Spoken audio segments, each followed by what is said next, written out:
This channel does not promote any violent, harmful, or illegal activities. All content provided by this channel is meant for an educational purpose only. প্রথমে এই ফাঁপা আওয়াজ শোনা গিয়েছিল প্রতিবেশী বাংলাদেশের অন্তর্বর্তী প্রধান মোহাম্মদ ইউনূসের গলায়। এবার তার রেশ টেনে উত্তর পূর্বের 7 রাজ্যকে ভারতের থেকে আলাদা করে দেওয়ার হুমকি দিতে শোনা গেল বাংলাদেশের এক এনসিপি নেতাকে। তাও আবার কোন আবহে? 16ই ডিসেম্বর, যখন দেশজুড়ে পালিত হচ্ছে বিজয় দিবস। 1971 সালে আজকের দিনেই পাকিস্তানের অত্যাচারের হাত থেকে বাঙালিদের বাঁচিয়ে তাদের জন্য আলাদা রাষ্ট্র তৈরি করতে সাহায্য করেছিল ভারত, যার নজির বিশ্বে কোথাও নেই। বিজয় দিবসের ঠিক আগের দিন ঢাকার শহীদ মিনার চত্বরে ভাষণ দেওয়ার সময় বাংলাদেশের ন্যাশনাল সিটিজেন পার্টি এনসিপি নেতা হাসনাত আবদুল্লাহকে বলতে শোনা যায়, ভারতের সব বিচ্ছিন্নতাবাদী শক্তিকে প্রয়োজনে বাংলাদেশে আশ্রয় দিয়ে 7 সিস্টারকে আলাদা করে দেব। যারা শেখ হাসিনাকে আশ্রয় প্রশ্রয় দিচ্ছেন, অর্থ প্রশিক্ষণ দিচ্ছেন, তাদের উচিত শিক্ষা দিতে হবে। একথা শুনে হাততালিতে ফেটে পড়ে উপস্থিত জনতা। সোশ্যাল মিডিয়ায় ভাইরাল হয় ভিডিওটি। 16ই ডিসেম্বর বিজয় দিবস, আর তার ঠিক আগের দিনেই পড়শি মুলুকের নেতার মুখে এই কথায় নিন্দার ঝড় ওঠে সামাজিক মাধ্যমে। ভারতের উত্তর পূর্বের অরুণাচল প্রদেশ, অসম, মেঘালয়, মণিপুর, মিজোরাম, নাগাল্যান্ড ও ত্রিপুরাকে একত্রে 7 সিস্টার্স বলে ডাকা হয়। এই 7-এর মধ্যে অসম, মেঘালয়, ত্রিপুরা ও মিজোরাম, এই 4টি রাজ্য বাংলাদেশের সঙ্গে সীমান্ত ভাগ করে রয়েছে। কেন্দ্রীয় গোয়েন্দারা একাধিকবার এই সব সীমান্ত দিয়ে ভারতের জঙ্গি অনুপ্রবেশের বিষয়ে সতর্ক করেছেন।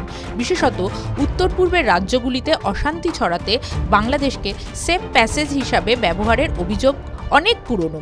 90-এর দশকের শেষ থেকেই অসম ও ত্রিপুরার একাধিক জঙ্গি গোষ্ঠী সীমান্তবর্তী এলাকাতে ক্যাম্প, সেফ হাউস নেটওয়ার্ক তৈরি করতে নিশ্চিন্তে অস্ত্র ও মুদ্রা পাচার চালায়।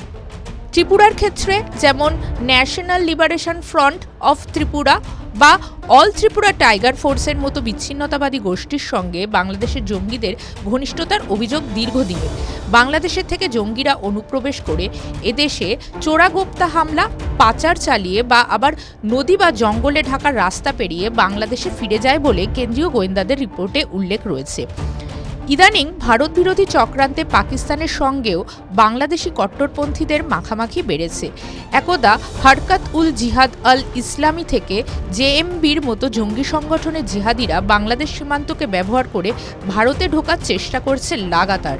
লক্ষ্য একটাই, ভারতকে রক্তাক্ত করা। আর সেই জঙ্গি বিচ্ছিন্নতাবাদীদের এবার প্রকাশ্যেই আশ্রয় দেওয়ার কথা বলেছে বাংলাদেশের নেতারা। আর বলবেন নাই বা কেন? এই নেতাদের তো পথ দেখিয়েছেন ইউনূসই।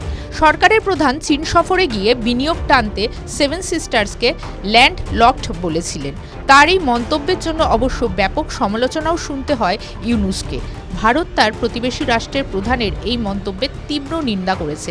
শেখ হাসিনাকে ফেরত চেয়েও বাংলাদেশ চিঠি দিয়েছে ভারতকে। ভারত অবশ্য সে দাবিতে গুরুত্ব দেয়নি। এই নিয়ে ক্ষোভ উগড়ে দিয়েছেন এনসিপি নেতা হাসনাত আবদুল্লাহ। প্রকাশ্যেই বলেছেন, শেখ হাসিনাকে ভারত শুধু আশ্রয় নয়, নিরাপত্তা এমনকি আর্থিকভাবেও সাহায্য করছে। এর বিরুদ্ধে বাংলাদেশ সবাইকে ঐক্যবদ্ধ হতে হবে। TV9 Bangla digital.